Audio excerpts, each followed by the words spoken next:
उत्तराखंड के मुख्यमंत्री पुष्कर सिंह धामी इस वक्त क्या कुछ कह रहे हैं, देहरादून से आइए ले चलते हैं आप। समाप्ति हो, 3 तलाक का कानून समाप्त होना हो, उस पर प्रतिबंध लगना हो, सीए, वक्फ संशोधन जैसे विषयों पर साहसिक निर्णय इस कालखंड की पहचान है। आज भारत की विदेश नीति में भी हमारी सांस्कृतिक पहचान और गरिमा इसकी स्पष्ट झलक दिखाई देती है। ये एक दिव्य संयोग है कि विकसित भारत के अमृत काल के 11 वर्ष पूरे हो रहे हैं और जब दुनिया में हमारी सेना के द्वारा चलाया गया ऑपरेशन सिंदूर का भी डंका बज रहा है और भारत ने ऑपरेशन सिंदूर के माध्यम से पाकिस्तानी आतंकी अड्डे हों, 100 आतंकवादियों से अधिक को मौत के घाट उतारना, उनका सफाया करना हो या एयरबेस को निशाना बनाकर ये अब स्पष्ट कर दिया पूरी दुनिया को कि भारत अब सिर्फ शांति की बात नहीं करता बल्कि आवश्यकता पड़ने पर घर में घुसकर आतंक का सफाया भी करता है। आदरणीय प्रधानमंत्री जी ने पाकिस्तान को स्पष्ट संदेश दिया कि आतंकवाद, खून और पानी दोनों एक साथ नहीं बह सकते, एक साथ नहीं चल सकते, यानी कि खून और पानी का प्रभाव एक साथ नहीं हो सकता। उन्होंने ये भी साफ कर दिया कि भारत की धरती पर कोई आतंकी हमला होगा तो अब उसे युद्ध की कार्रवाई माना जाएगा। ये संदेश न केवल पाकिस्तान को था बल्कि पूरे विश्व को कि अब नया भारत अपनी संप्रभुता से किसी प्रकार का कोई समझौता नहीं करेगा। आज भारत में निर्मित ब्रह्मोस मिसाइल जिसने पाकिस्तान में तबाही मचा दी, आकाश मिसाइल, तेजस, आईएनएस विक्रांत, प्रचंड अटैक हेलीकॉप्टर जैसे स्वदेशी हथियारों के साथ भारत आज एक आत्मनिर्भर रक्षा शक्ति बनकर भी उभरा है और भारत के हथियारों की गूंज आज पूरी दुनिया के अंदर गूंज रही है, डंका बजा रही है।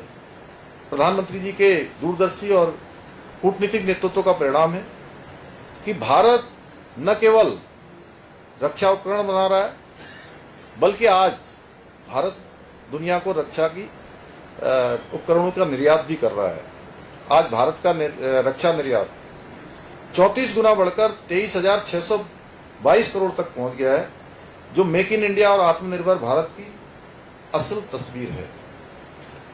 आदरणीय प्रधानमंत्री जी के नेतृत्व में ईज ऑफ डूइंग को भी धरातल पर उतारते हुए भारत की जो वैश्विक स्तर पर 142 से सुधरकर वैश्विक रैंकिंग 142 से सुधरकर 63 पर पहुंची है।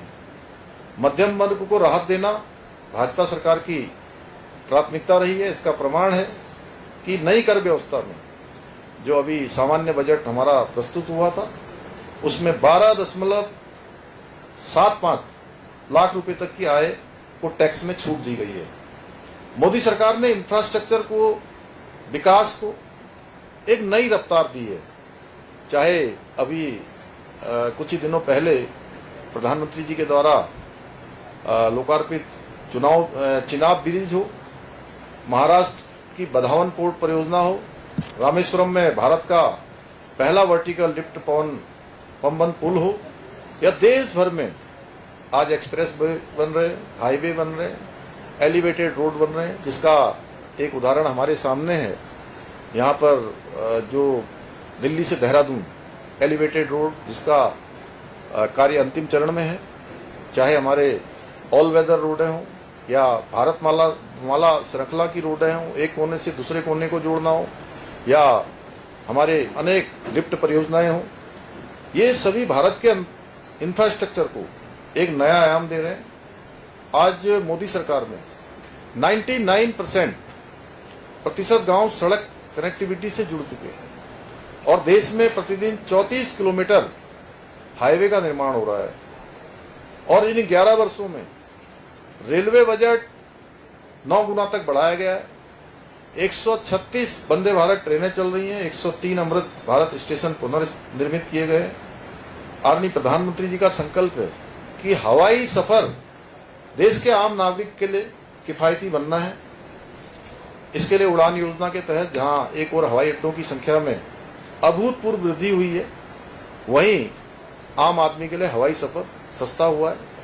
हमारे राज्य में भी आज अनेक हेली सेवाएं भी इन स्कीमों में चल रही हैं। कुछ स्कीमें केंद्र की हैं, कुछ राज्य की हैं। हमारे यहीं देहरादून से आज पूरी दुनिया के लिए, पूरे भारतवर्ष के लिए आज लगभग 60 के लगभग प्रमुख शहरों के लिए यहाँ से उड़ानें भरी जा रही हैं। हेली सेवाएं हम राज्य के प्रत्येक जनपद में, प्रत्येक डेस्टिनेशन पर चलाने के लिए प्रतिबद्ध हैं। उसमें से अभी काफी सारे स्थानों पर हेली सेवा हमारी प्रारंभ हो चुकी है। यही नहीं, आज मातृशक्ति के कल्याण की दिशा में भी अनेक कार्य किए जा रहे हैं, भूतो न भविष्य की। चाहे वो नारी शक्ति बंधन विधेयक लोकसभा में पास करना हो, लोकसभा विधानसभा में महिलाओं को 33% का आरक्षण मिलने का मार्ग प्रशस्त हुआ है, 3 तलाक खत्म किया गया है, लखपति दीदी, मुद्रा योजना, प्रधानमंत्री मातृत्व बंधन योजना के माध्यम से महिला सशक्तिकरण की दिशा में नारी को नारायणी मानकर काम किया जा रहा है।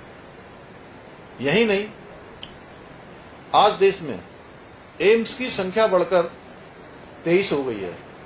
8 नए IIM, 7 नए IIT, 490 नई यूनिवर्सिटी स्थापित की गई है।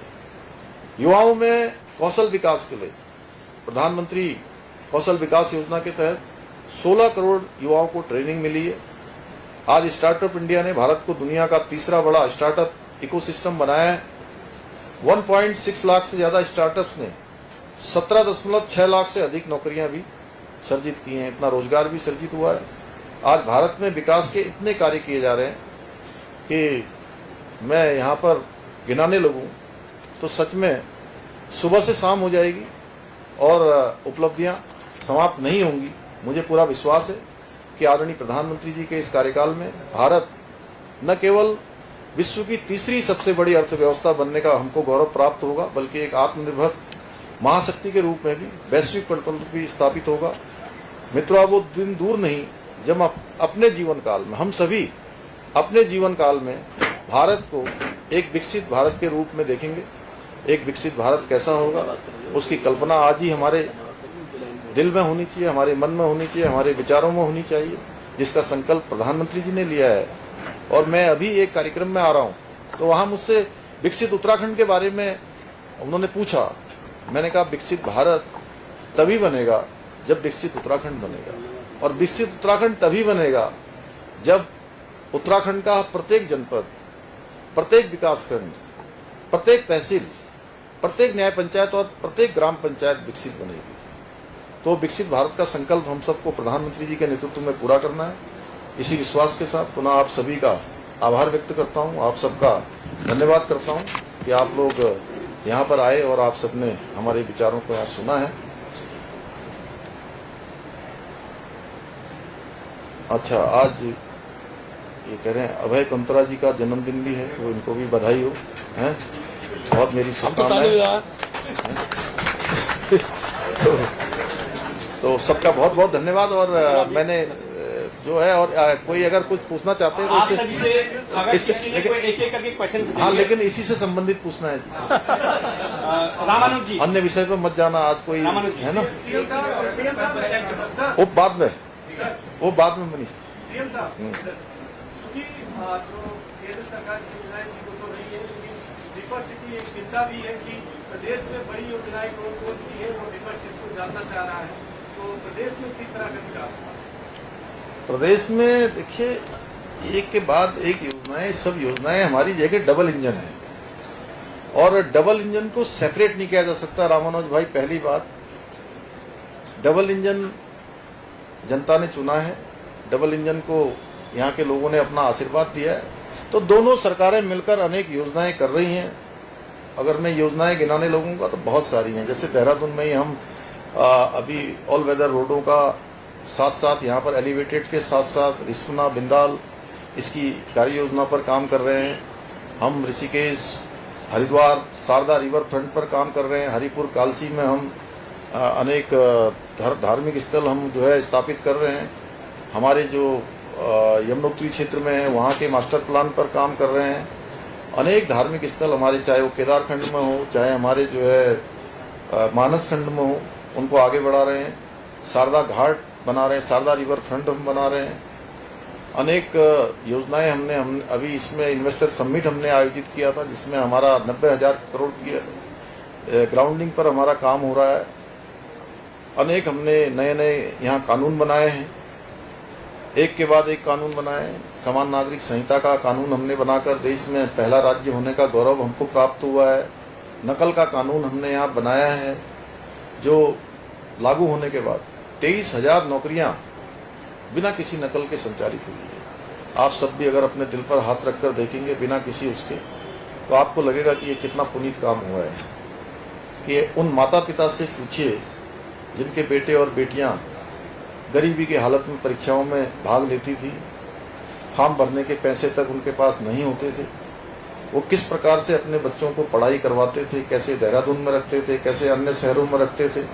लेकिन जब परीक्षा का रिजल्ट आता था तो उनका चयन नहीं होता था, नकल माफिया हावी होते थे। ऐसे और भी अनेक काम हमने राज्य में यहाँ पर मिशन एप्पल शुरू किया है, मिशन कीवी शुरू किया है। हॉर्टिकल्चर में हम जो है पॉली हाउस बनाने की योजना लेकर आए हैं। मैं योजनाओं गिनाऊंगा तो अनेक योजनाएं हैं भाई, और बड़ी बड़ी योजनाएं हमारी डबल इंजन की सरकार में जो चल रही हैं। ऋषिकेश कर्णप्रयाग रेल योजना है, और इसके साथ 4 धाम ऑल वेदर रोड है जो 12,000 करोड़ से अधिक की परियोजना पर काम हो रहा है। दिल्ली देहरादून हमारा जो एलिवेटेड सड़क है उसका काम चल रहा है। नेशनल ग्रीन कॉरिडोर टनकपुर से लिपुलोक नेशनल हाईवे है। हमारा यहीं देहरादून का एयरपोर्ट इतना विस्तार रूप लिया है कि आज पूरे भारतवर्ष के लिए और आने वाले समय में हम उसको पूरे दुनिया के लिए जो है कि अंतर्राष्ट्रीय हवाई अड्डा बने, उस पर हम काम कर रहे हैं। हमारे रोपवे अभी अभी जो स्वीकृत हुए हैं वो भारतवर्ष का एक सबसे ऐसे भौगोलिक परिस्थिति का रोपवे होगा जो केदारखंड और हेमकुंड साहब का हमारा रोपवे, उसकी स्वीकृति हमको मिली है। इसके अतिरिक्त 52 और स्थानों पर अभी डबल इंजन की सरकार में हम रोपवे बनाने पर काम कर रहे हैं। अब आप कहेंगे 5 गिनाओ, 2 गिनाओ, 4 गिनाओ, मैं आपको 200 गिना दूंगा। सवेरे से शाम हो जाएगी। मुझे लगता है आप लोग पहले ही बहुत लेट हो चुके हैं, लेकिन अब सामने हैं तो बताना तो पड़ेगा ही, और आपको भी पूछना तो पड़ेगा ही। तो 11 साल पूरे होने पर मुख्यमंत्री धामी प्रेस कॉन्फ्रेंस कर रहे हैं और अभी आपको सीधे बहराइच